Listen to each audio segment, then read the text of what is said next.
Magandang araw po mga kababayan. Bago po natin ipagpatuloy ang interview natin kay PB Ralph, ay nais ko lamang magpasalamat sa inyong lahat sa inyong pagtangkilik sa ating mga nakaraang interview.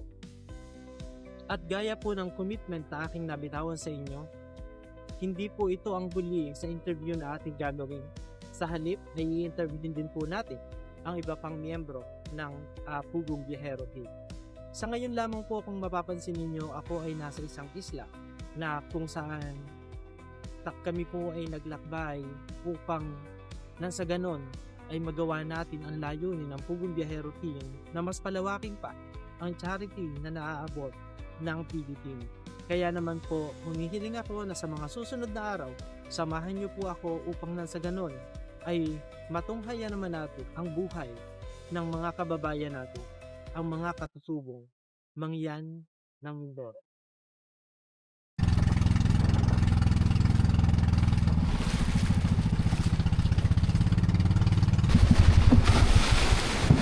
Yo! Yan. Yan. Kailangan na po namin siya. Sa kabila.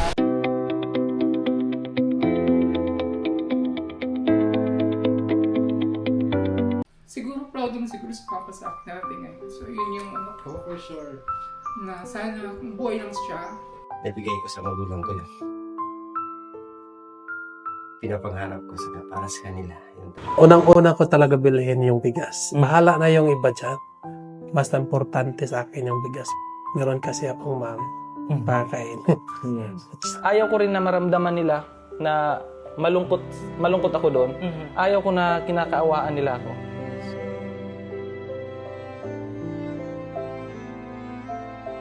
Ano yung isang bagay na naranasan mo as a kid na ayaw mong maranasan ng anak mo? Grabe. Kasi sa amin kasi, ako yung bunso.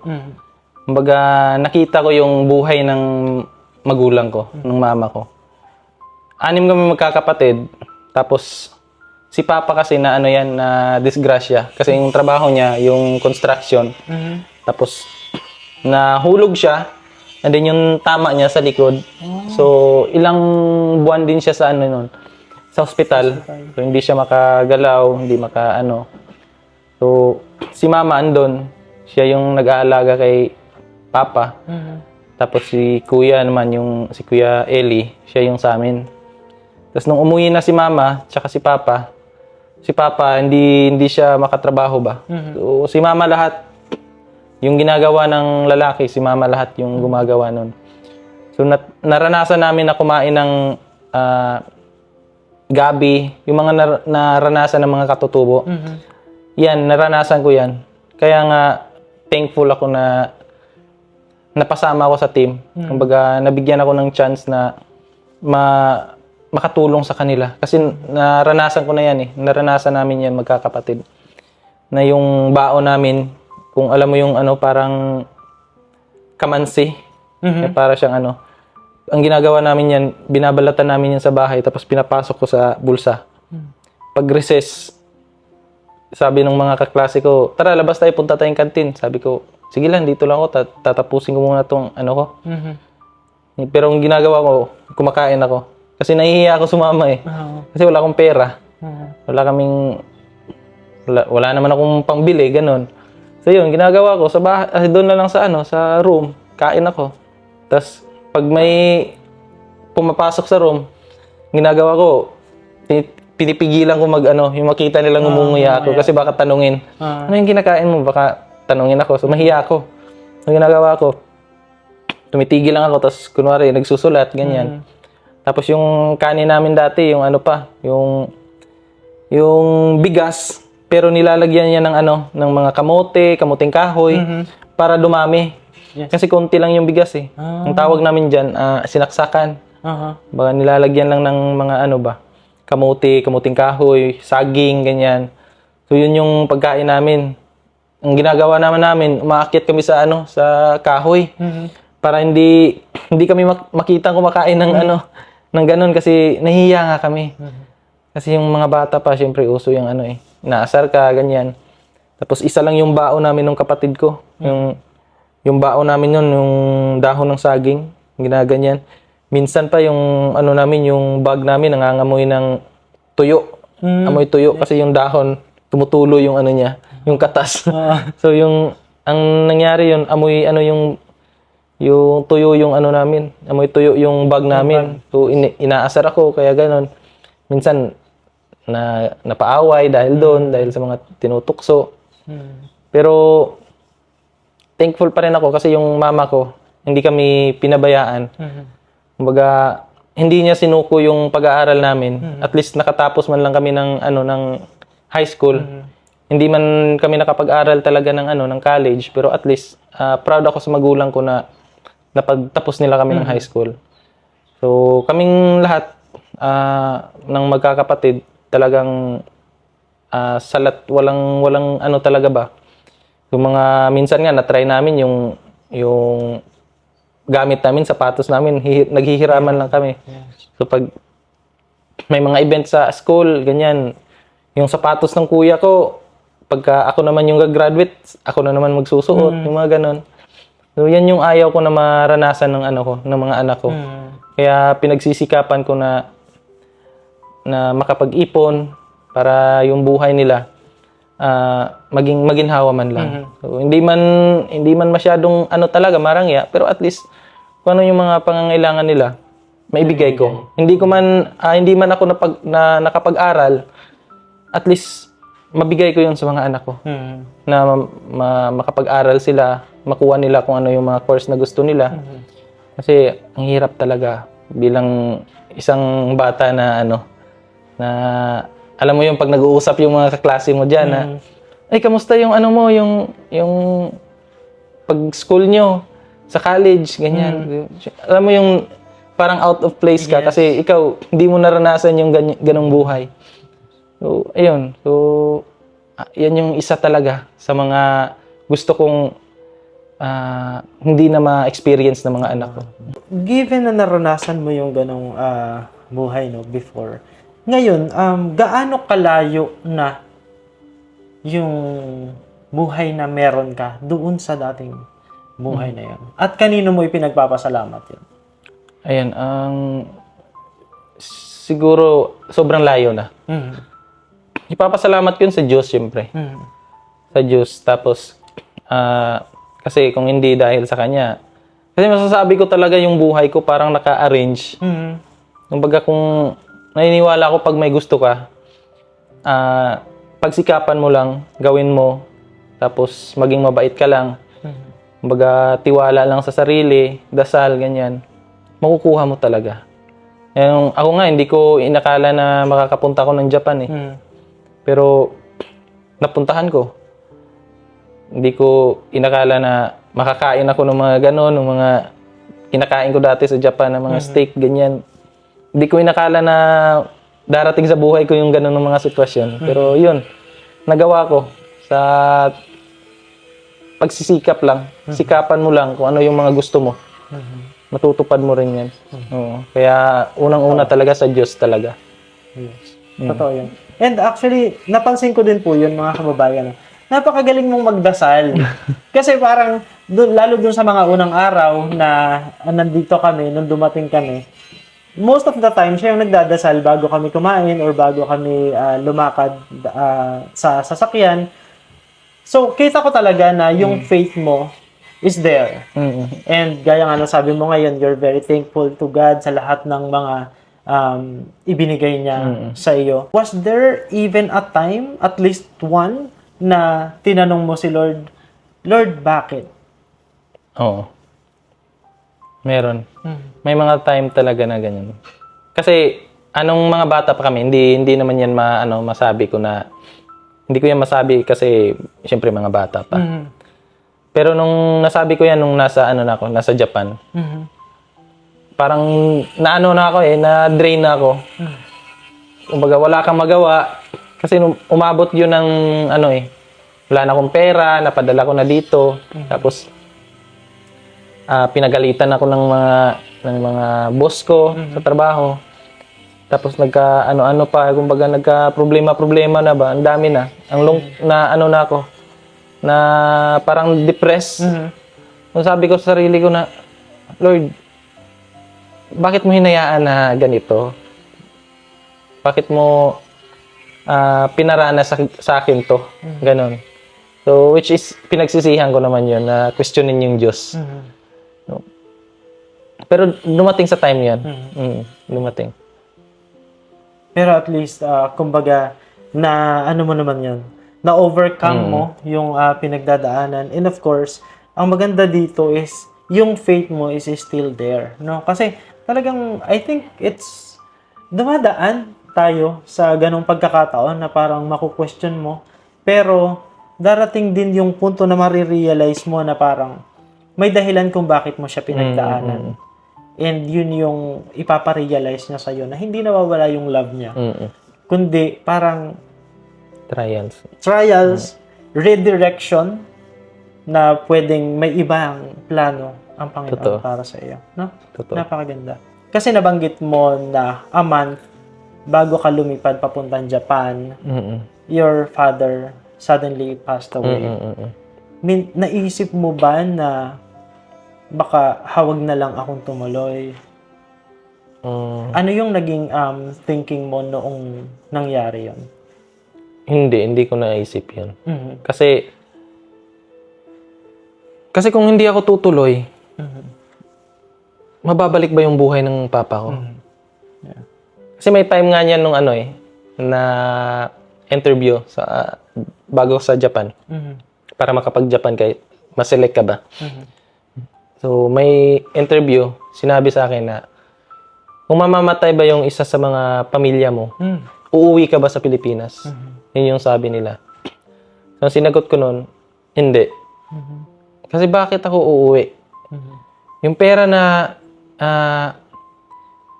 pang pamasahe ko doon, bibigay ko na lang sa kanila, pang gastos nila. Kasi kung uuwi man ako doon, anong gagawin ko doon? Anong ganap? So wala rin. So, hindi naman natin mababago yung sitwasyon. Tanggapin na lang natin na yun yung nangyari kasi gano'n naman yung buhay. Kailangan natin i-absorb yung mga nangyayari sa buhay natin. And then after nun, move on. So, patuloy lang yung buhay kasi may mga tao talaga na mawawala, may mga tao rin na darating sa buhay natin. So, yun lang. So, kailangan natin maging matatag lang para sa mga tao din na umaasa. So, yun yung mga ko. And tama yan. Alam mo, sa tingin ko kasi, hindi lang, well, at least on your part, it was hypothetical. Hindi siya nangyari while you're in Japan. Pero, some of our viewers, subscribers, na-experience nila yan. Nangyari sa kanila yan. And no matter how painful it is na hindi nila masilip man lang, makita man lang yung magulang nila or kapamilya nila na nawala, they still have to choose to stay for the same reason na yun nga, kailangan mo mag-provide, mas magiging better kasi kung magpapatuloy ka doon kaysa umuwi ka pero wala ka nang babalik ang trabaho. So, talagang ganun, dumadating yung mga ganung point sa buhay, lalo ng mga OFWs. Yung pagkawala ni Father. Kung merong isang bagay na iniisip mo na sana nabigay ko or nagawa ko para sa kanya, na hindi mo nagawa dahil nung time na yon wala ka pang sapat na kakayahan para gawin. Kung merong ganung isang bagay, ano yun? Yung maipasyal siya. Gusto ko talaga na at least ma-experience niya na sumakay ng eroplano. Gusto ko makapunta man lang siya sa mga apo niya na nasa Maynila. Ganun. Kasi nung nangyari na kay Papa yung yung about niya dun sa likod niya. So, nasa bahay na lang siya. Hindi na siya, kumbaga, hindi na siya maalis, hindi na siya pumupunta sa ibang lugar. So, yun yung pangarap ko rin talaga. Na sana ma-experience niya yung mga pagsakay man lang ng eroplano talaga. Yes. Tapos, syempre, yung mga, yung makain niya yung gusto niya. Kasi, wala talaga. Mahirap eh. Hypothetical scenario. What if kaharap mo si father mo ngayon? Ano yung mensahe mo sa kanya? Gusto ko lang kumbaga, sorry kung hindi man ako naging mabuting anak na kumbaga yung anak na pinapangarap nyo. Hindi ko man na ibigay yung mga gusto nyo. So, pasensya na kasi hindi enough yung kakayanan ko para maibigay yung mga gusto nyo. At pasensya na kung may mga nasabi man ako sa'yo dati na mga masasakit na pinagsisisihan ko yon. At yung sa mga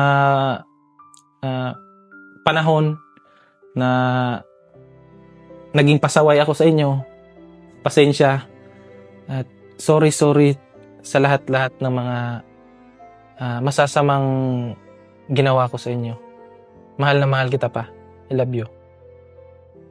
Sabi mo nga, kumbaga, no chance na para makabawi kay father. But you still have your mother, right? So, ano yung isang bagay na gusto mong maibigay sa nanay mo?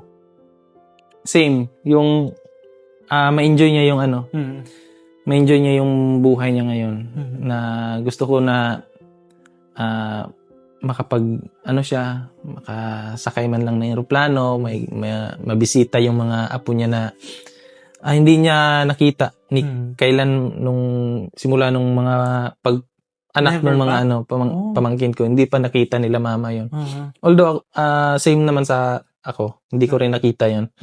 So yun yung gusto ko na maibigay sa kanya, na yung baga kung saan niya gusto pumunta, gusto ko nga, sige, go ka lang, ganun. Yeah. Kung meron kang mensahe sa nanay mo, kasi for sure, mapapanood niya to. Di ba? Ano yung gusto mo sabihin sa kanya? Ma, pangako ko sa'yo, ma, na hanggat kaya ko, hanggat andyan yung Diyos, andyan si Sir Paul na magbibigay tulong na makaahon man lang sa buhay. Pangako ko sa inyo, ma, na yung mga apo nyo, pupuntahan natin yan soon. At ma-experience mo na rin yung pagsakay ng eroplano, yung mga gala. So, hanggat kaya, pagsisikapan ko yan, ma, na matupad ko yung pangako ko sa inyo. Yes. I love you, ma. Napakahalaga niyan. Yung last part, lalo, yung I love you, ma. Na masabi natin sa mga pamilya natin, sa mga magulang natin, kung gaano natin sila kamahal. Iparamdam natin kung gaano natin sila kamahal while they're still here. Nakikita mo ba kung hanggang kailan ka magiging part ng PB team? Para sa akin, hanggat andito si Sir Paul, sasamahan ko siya. Para sa akin. Kasi, kumbaga, kasi wala naman akong wala naman ako, kumbaga, kung sa dagat, isa lang akong butil na na buhangin. Yes. Siyempre, si Sir Paul yung dahilan kung bakit ako andito ngayon. Kilala ng mga kababayan natin. At, kumbaga, hanggat andito si Sir Paul, susuportahan ko siya, sasamahan ko siya kung ano man yung mga gagawin niya. Ayan. Hanggang tumanda na to. Sabi ko nga sa kanila, Sir, pag tumanda kayo, tapos gusto nyo pa mag-vlog, ako aalalay sa inyo. Itutulak ko ako nang bahala sa mga wheelchair nyo. Yan yung sabi ko sa kanila. Okay. So, ano yung mensahe na gusto mong sabihin kay PJ? Sir Paul, thank you sa oportunidad na iyong ibinigay, sa hindi pagdadalawang isip na pasamahin ako sa team. At thank you sa bonding at sa iyong kabaitan na parang hindi mo ako tinuring na iba. Parang hindi ko naramdaman na kumbaga may barrier na ka lang dyan. Hindi ko yung naramdaman sa kanya. Kumbaga, ang nararamdaman ko is yung pagiging kuya nila sa akin. Hindi lang kay Sir Paul, sa lahat ng mga member ng PB team. So, kahit syempre hindi ko pa alam. Marami pa akong hindi alam na mga bagay sa pagiging member ng PB team. Pero andyan si Sir Paul. Kaya thank you sa mga pag-guide, sa iyong pag-alalay ng mga dapat kong gawin at sa pagtuturo ng mga mabubuting gawain. So, yan. Thank you, Sir Paul. Ayan. Nice. And of course, isa sa mga napansin ko is napakabilis din ng pagtaas ng iyong subscribers and viewers. So, baka meron kang gustong sabihin sa kanila? Ayan, so gusto ko lang magpasalamat sa inyong lahat mga kababayan kasi kung hindi dahil sa inyo, wala ako dito ngayon. So thank you sa mga naniwala at sa mga nag-subscribe na kahit ako, hindi ako makapaniwala na nung pag-uwi ko galing Japan, pagtingin ko, wow, nung doon pa ako, 25 pa lang yun eh. Nung parang isang buwan pa lang yata. Grabe, ang bilis, 50 agad. Kaya sasabi ko talagang iba talaga sumuporta yung mga supporter ni PB, Sir Paul, ng PB team. Kaya thank you talaga sa inyong lahat mga kababayan. Ayan. Thank you po sa lahat ng mga sumusuporta, mga subscribers, mga viewers na walang sawa na talaga namang most of them sinasabi, palipat-lipat talaga sila sinesearch nila ang kada miyembro ng Pugong Biyahero para na sa ganoon ay magkaroon ng makita nila yung update. And super thankful din, nakababasa ko rin a lot of the comments na super thankful kasi you and Peter and Madam Yula are always with Pugong Biyahero, of course, sa pag-alalay, sa pagtulong, sa lahat ng mga ginagawa ninyo, no? So, very thankful. And I also would like to personally thank you kasi syempre kami, bilang mga kaibigan ni Pugong, talagang nag-aalala kami. Lalo pagka yung mag-chat siya, wala akong kasama dito sa condo. Ganun. Nung nandun kami sa Maynila, nung nakilala ko yung pamilya ni Sir Paul, nasabi ko nga, wow, grabe. Yung magulang niya, yung mga kapatid niya. Yes. Kumbaga, hindi kayo tuturing na iba talaga. Tapos ang gaan ng sa pakiramdam. Kumbaga, magaan sila kasama, ganyan. Tapos doon din ako na parang napaluha ako na nung sinabi ni nanay ni Sir Paul na kayo nang bahala kay Sir Paul niyo kasi wala yang kakilala doon, kayo lang yung Kaya yun, nasabi ko sa sarili ko na pangako sasamahan namin Sir Paul at pagtatanggol namin kung ano man yung talaga nangyari. Dito na kami. In your 29 years of existence, meron ka bang isang bagay na pinagsisisihan sa mga nakaraang taon ng buhay mo? Wala naman.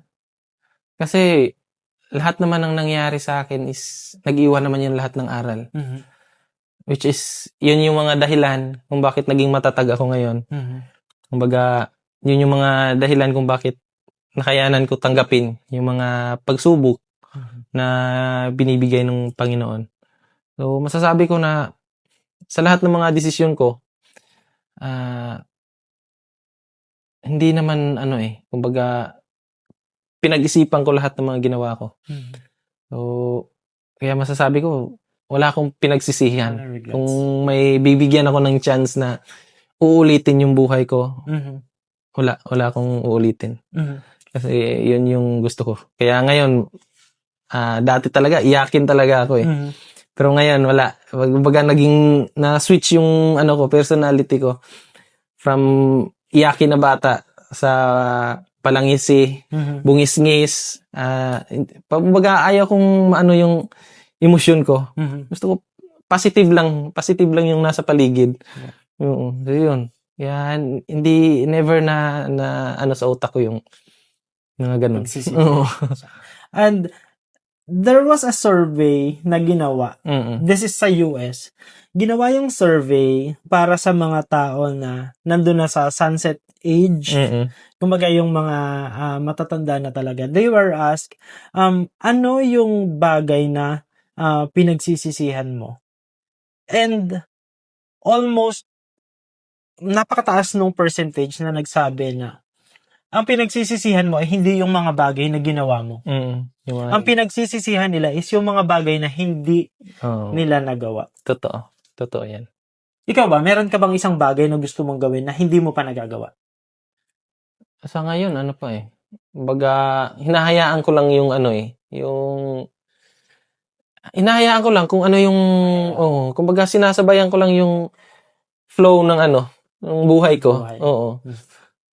Kaya, ayun. Kumbaga, abangan na lang siguro. Ayan po, mga kababayan, and of course, nagpapasalamat tayo kay Ralph. Thank you. Yan, Thank you so much, Ralph, sa pagbibigay ng panahon and of course, pag-share ng iyong story. Thank you for generously sharing your life story with us. And of course, for sure, a lot of our viewers and subscribers talaga namang makaka-relate din dahil sa mga pinagdaanan, ang dami ring pinagdadaanan ng ating mga viewers and subscribers. Kaya naman, maraming salamat po sa mga sumusuporta, sa mga nag-review, sa mga nanonood, sa mga nagsusubscribe, sa mga hindi nag-i-skip ng ads, especially dun sa mga tao na talagang kahit nasa saang lupalop sila ng mundo, they still watch Pugong Biyahero team. At ngayon, etong aking channel and of course kay JR TV channel, paki-subscribe and watch nyo din po. At sa ngayon ay dito po muna natin tatapusin ang ating pakikipag-usap kay Ralph. Pero definitely, this is not going to be the last. Marami pa po tayong pagsasamahan in the future. Kaya naman, stay put lang po kayo dyan. At kung nasasaan man po kayong panig ng mundo, magandang umaga, magandang hapon, magandang gabi. Palagi po tayong mag-iingat. And may God bless us all. Thank you everyone. Love you. Bye-bye. Bye-bye. Yay! Thank you.